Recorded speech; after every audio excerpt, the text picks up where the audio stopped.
We mentioned the introductory remarks last week, and this week, inshallah, we would like to start another topic in inheritance, and this is al-huquq al-muta'alliqatu bit-tarika. These are the rights which are attached to the inheritance. So you have to make sure that this is done before you carry out inheritance. Very important, and there are four types. The first type is that funeral expenses. You all know when a person passes away, you have to make sure that there is a proportion, an allocated amount of wealth that needs to set aside for expenses of funeral expenses. Now, we're not speaking about extravagant funeral expenses. You know, sometimes when you have a death, it's a family, sometimes they go outside of their boundary to prepare for expenses which are not called for. Now, when we speak of funeral expenses, we speak of those expenses that covers the masnoon kafan. You have shrouding, and you have all these different types of shrouding, and people coming together and they look after that aspect of burial, that aspect of ghusl and so on. You have that part of it. And then you have transportation costs. We're not talking about transportation from one state to the next state. It talks about mostly what is needed. You died within the village, you have to get a horse, you have to get something to transport. If there is no transportation, of course you have to pay for that. We also cover necessary attendant expenses. If you have to get wood, if you have to get bricks that you will put inside of the grave to accommodate the mayyit being lowered into the grave. Sometimes you have extra pieces of timber that you will have to lower the mayyit into the grave. In our times, you have burial expenses at the gravesite. You have to pay for the spot, and all of these things comes in handy. So this is what is mentioned by necessity. So the scholars have mentioned that funeral expenses, it has a lot to do with how much we allow to take from the actual inheritance in order to cover the expenses. And the answer is very simple: that which covers the need. We are looking at what covers the need. We are not looking at what covers beyond the boundary of what is necessary. So that is the funeral expenses. For example, you have a poor person. The poor person passes away and they have insufficient funds. We have many people in the community, outside of our community as well, poor families. The husband passed away, he's very poor, they have insufficient funds to pay for the funeral expenses. What will happen? Now, it's left upon the heirs, those who are inheriting, for them to actually contribute towards these expenses, if they can do so. I'll give you an example. Let's say the husband passes away and he has 3 sons, 1 daughter, and he has a wife. They will have to contribute, in proportion towards his expense. So within the 3 sons, each one of them will contribute 2/8 each. The daughter will contribute 1/8, and the wife will contribute 1/8 as well. So it varies, it goes in proportion with regards to how the funeral expenses will be covered. A lot of times people pass away and they don't have sufficient fund to burial. It's very expensive sometimes. So that is one. Number 2, you have debts. Debts must be settled before inheritance can be carried out to the different people who are entitled. You have to pay out the deceased debts. And this comes into 2 forms. The first form is whereby the individual, he makes a statement. He has conformed by way of statement, and this statement has to do with what he have said in the presence of witnesses, or what is of common knowledge. Sometimes he makes a statement, and whether or not they are witnesses or not, that's his statement at the time of maradul maut. Maradul maut is his last sickness in which he passed away. And then you have statements that he had made, and there are witnesses involved, and there are statements of common knowledge. And the second type of death are those which are done by way of writing, those which are done by way of documentation. They don't need to have any witnesses or any type of common knowledge, but this is where the mayyit, the person, he writes his bequest, and he makes his proportion as to what is to be allocated to the different people. Now, the scholars of Islam, they have deduced this into 2 types to make it simple for us to understand. If you don't understand those first 2, I will break it down furthermore for you, inshallah. So the first type is highlighting the outstanding debts on which will be distributed. For example, a person bought a car. Within his lifetime, he bought a car. And the car is valued, let's say, $50,000. And while he was alive, he was paying the debt. And it so happens Allah took him before he could have settled that payment. So who will inherit? So the question is, how will they benefit from what he has left? Now, it is incumbent upon his inheritors that they should try to dissolve it in such a way that they sell the car and they take the money and they split it amongst themselves. This is a common way of distributing the shares between themselves. Because what are they going to do with the car? It's already a debt upon the mayyit, and they have to settle it in the best possible way. And the second type of debt is that which the deceased has between him and Allah subhanahu wa ta'ala, and between him and people. Between him and Allah subhanahu wa ta'ala are things like outstanding zakat, unfulfilled qurbani, kafara, fidya, if he has missed a number of fasting due to old age, sickness, all of these things are debt between him and Allah subhanahu wa ta'ala. And most of the time these things are known by way of will, bequest, and that is done by Sheikh Junaid on a Wednesday. And then you have the debts that is between him and people. You owe someone, people have to settle these debts. It is not incumbent upon the inheritors to settle the debt, but out of their own courtesy and kindness, they do that on the mayyit's behalf, just to ease his punishment or ease his burden in the hereafter. And they will be rewarded for this. So these are some aspects with regards to debt. The third aspect is fulfillment of any bequest which was made by the person before he passed away. These are the bequests that which he made. And this should not be more than thuluth, more than 1/3 of the person's estate. Why? Because the Prophet ﷺ, he said, "La wasiyyata liwadithi illa ay yujiza lahu warath." That you, in simple common language, you cannot make a proportion for someone who is an inheritor beyond that which they have to receive. I'll give you an example. You have a son. You like your son so much. You said, "Oh, my son, I'm going to give you more than half of the estate." You can't do that. This has to be agreed between the inheritors that, okay, this is fine, we agreed to this, you can give. But as long as they have not agreed, you have to give everyone their share.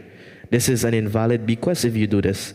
So wasiyat is very important, and you can learn more about it on Wednesdays with Sheikh Junaid. Number 4, this is where all of the expenses and everything is covered. You have funeral expenses taken care of. You have debts taken care of. You have wasiyah if he had leave any. And now you go straight to the inheritance. This is where it has been divided. So the conditions that are needed before distributing the inheritance, very important. What are some of the conditions that needs to be fulfilled before you can start distributing the inheritance? And what are these conditions? Number 1, mautul muwarrithi haqiqatan aw hukman. It is making sure that the one who is being inherited from, he passed away.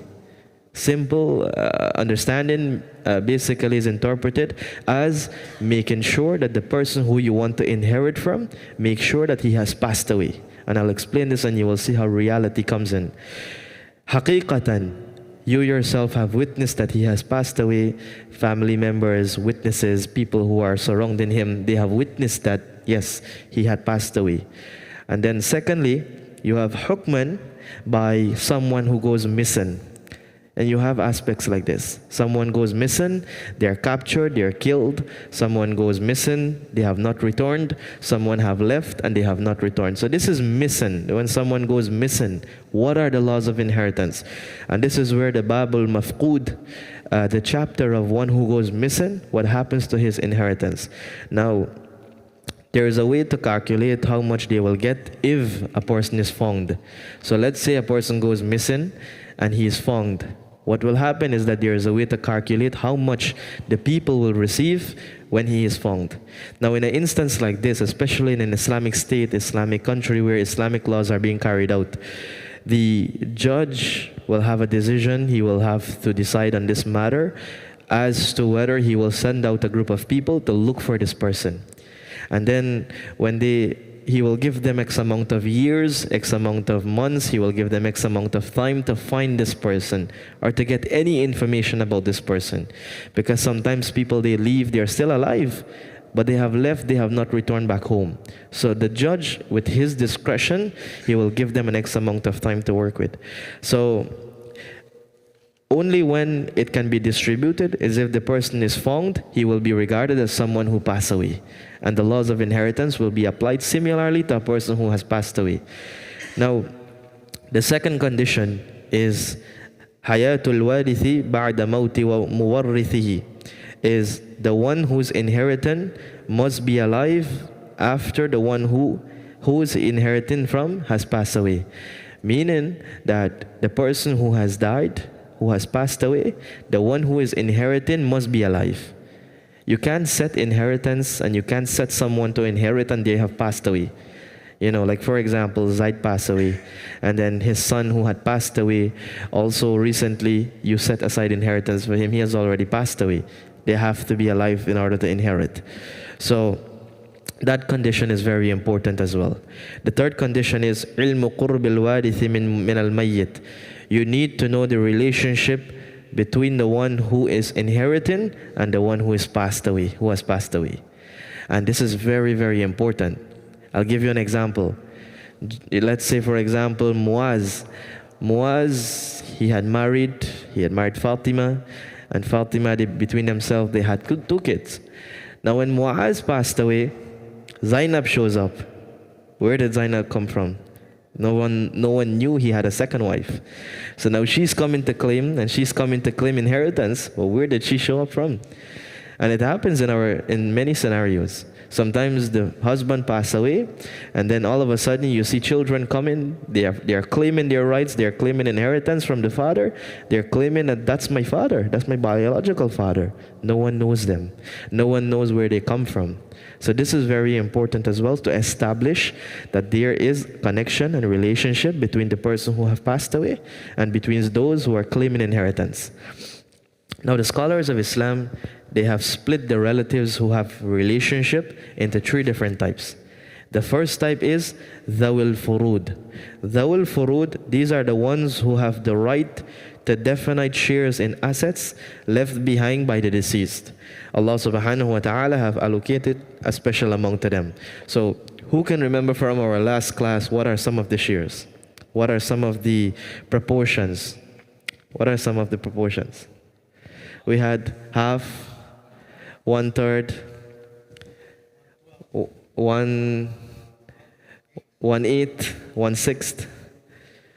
All right, so we have 2/3, we have 1/4. So these are the measurements which are allocated in the Holy Quran for people who are known as Dhawil Furud. These are people who are obligated to a certain amount of shares. It is definite and it is fixed and it is not changed. These are the people who are forcefully entitled. So after this group of people, you have people known as the Asaba, Asib. And these are what is known as the residuary beneficiary, also known as the reminder beneficiary. Now, the name itself, the translation, it needs explanation, it needs a meaning also. So, residuary beneficiaries, they should be named in your will. A residuary beneficiary is a person who receives all the property left under a document that is not received by anyone else, either because the person named in the will did not survive to inherit, or because the beneficiary was not named for that property. And I'll explain this to you. In the laws of the United States of America especially, the residuary beneficiary can be sought as a backup, someone who will inherit if no one is stipulated.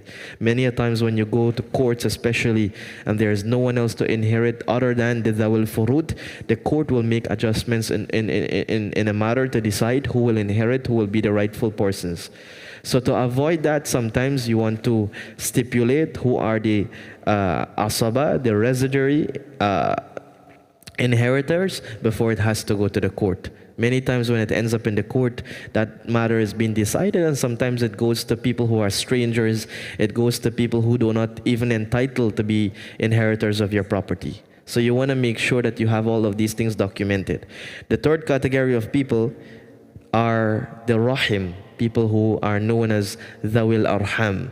Dhawil Arham, these are a relation connected through females, and we will explain this in the upcoming class. All the mathematical information, all the calculations we will do in the next class, inshallah. So these are relatives, Dhawil Arham, that are connected through females. You have, for example, the maternal grandmother the deceased grandkids, his grandsons, his granddaughters, his niece, and all of these children and people come into the play with Dhawil Arham. So these, typically in rare situation, these people will get anything. It mostly goes to the Dhawil Furud, who are the child, the sons, the daughters, the wife, the grandparents. It goes to them, and then whatever is remaining will be sent to those which he have made a will and bequested.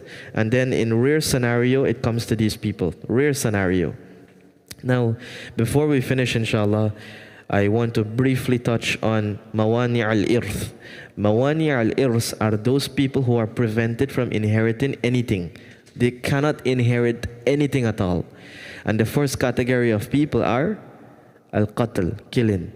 For example, the son wants to get married, and his father says, okay, I only can afford $20,000 for your marriage. But his marriage expenses is more than that. So the princess cannot wait, and she's provoking the guy to let's get married, and the guy just become confused, and he ends up taking the life of his father. In such a situation, he cannot inherit anything from his father. Sorry? Yes. Yeah, it's not permissible. So these type of situations where children, they take actions in their own hands, and it results in the death of someone, especially those people who are very connected to them, they have nothing to receive. They are totally cut off from inheritance. The Prophet ﷺ, he said, لَيْسَ لِلْقَاتِلِ مِنَ الْمِيرَاثِ شَيْئًا, that shay'un, the person who kills his inheritor, he will have nothing to receive in return. And so this can be divided into two parts. The person, if he does the killing by himself, and secondly, if he sets up someone to do the killing. He might not do the killing, but he sets it up. He puts things in place and he sets people to do it. Such actions will never be tolerated in Islam. And secondly, you have ikhtilafuddin. Ikhtilafuddin is basically people who are not Muslims.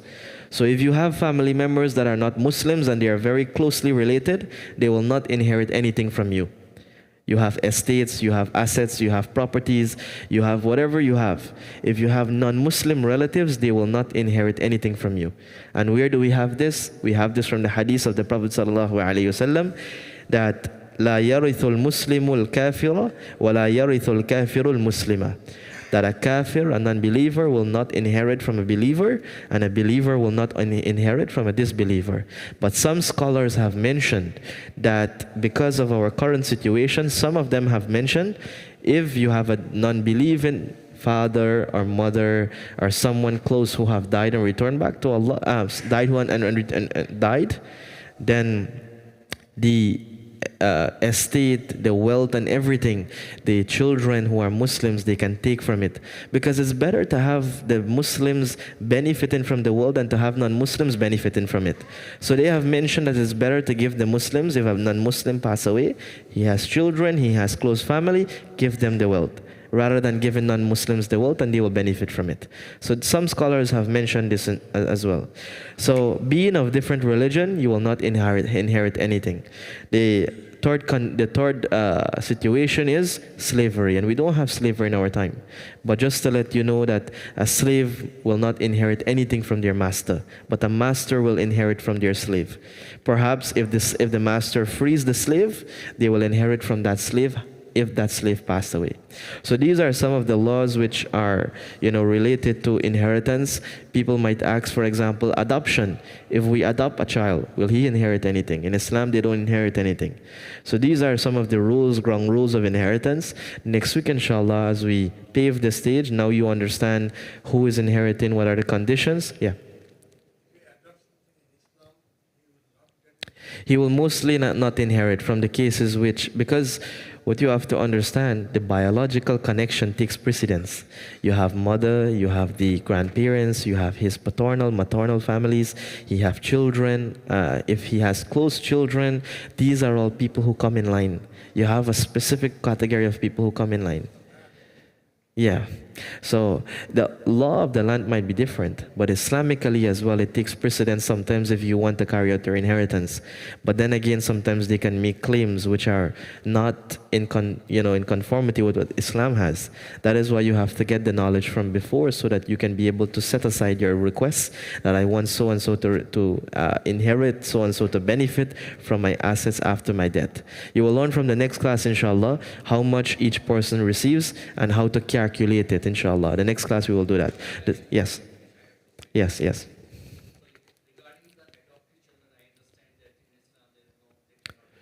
Yes.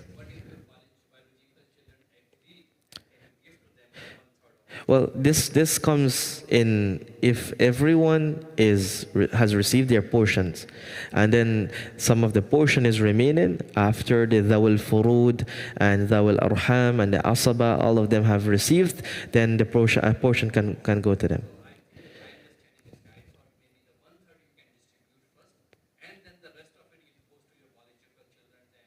Yeah. So what happens is that, especially when you have a case like this, adoption, they are not within the framework of who Allah stipulates in the Holy Quran. But inshallah, we'll do more discussion on that in the next class, inshallah. Yeah. Yes. Yeah. Yes. Inshallah, Allah spares your life. Next week, inshallah, we're going to do all of that in details, inshallah. Yes, it's very delicate to just come up with a conclusion as to who will receive what. It has to be explained, inshallah.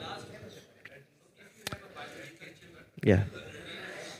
If you have biological children who leaves Islam, well, this is a matter of where Allah subhanahu wa ta'ala says in the Holy Quran, when He spoke to Nuh alayhi salatu wasalam, you remember Prophet Nuh?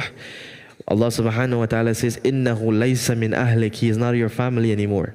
Allah subhanahu wa ta'ala says, إِنَّهُ عَمَلٌ غَيْرُ صَالِحٍ. His actions are not befitting of that of a Muslim, and don't bring him on the ship. So because of that, scholars have deduced from that even if you have non-Muslims who are even closely connected to you, like that of children, they don't inherit anything.